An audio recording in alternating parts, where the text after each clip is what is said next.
안녕하세요 여러분. 오늘은 시각적 정보 처리 문제에 대해 이야기해 보려고 합니다.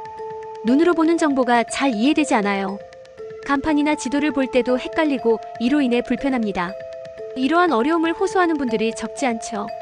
정말로 낯선 장소에서 시각적 정보를 이해하지 못하는 상황은 당황스러울 수 있습니다.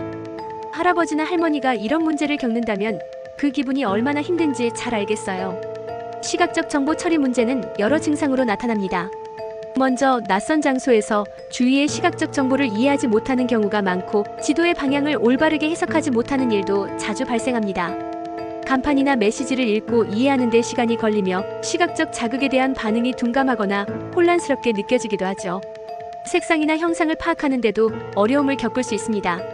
이러한 증상들은 육체적으로 눈의 피로와 두통을 유발하고 심리적으로는 스트레스와 불안이 증가하게 됩니다. 사회적으로는 대화 중 이해 부족으로 인해 고립감을 느끼게 되는 경우도 많습니다. 전문가들은 이를 진단하기 위해 시각적 인지 및 정보 처리 능력 평가를 실시하고 행동 관찰과 반응 분석을 통해 기능을 평가합니다. 이런 문제를 어떻게 해결할 수 있을까요? 전문가들은 여러 가지 치료 방법을 추천합니다. 우선 시각적 처리 기술 향상을 위한 치료 프로그램에 참여하시는 것이 좋습니다.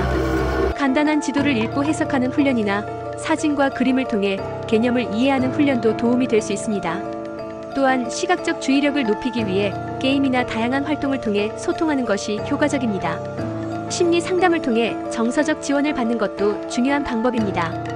특히 주변에 할아버지나 할머니가 계신 분들은 이 문제를 더욱 신경 써야 합니다. 요즘 할아버지께서 눈으로 보는 정보가 잘 이해되지 않아 라고 말씀하실 때 그 모습이 정말 안타까워요.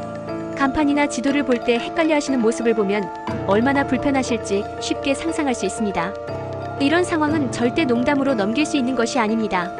할아버지의 뇌가 조금씩 힘들어하고 있다는 신호일 수 있고 기억의 마지막 시간이 다가오고 있다는 것을 인식해야 합니다. 이럴 때 우리가 할아버지를 도와줄 방법이 필요합니다. 먼저 한 번에 많은 정보를 보려고 하지 않는 것이 좋습니다. 할아버지, 오늘은 간판 하나만 보면서 천천히 읽어볼까요? 라고 하면서 간단하게 접근해 주시면 할아버지께서도 보다 쉽게 따라오실 수 있을 것입니다. 또한 시각적으로 쉽게 이해할 수 있도록 함께 설명해 주는 것이 좋습니다. 지도를 볼 때 이 방향이 이렇게 되어 있어요. 라고 하며 함께 시범을 보여주면 큰 도움이 될 것입니다. 차근차근 반복하다 보면 할아버지께서 정보 처리에 더 익숙해지실 거예요.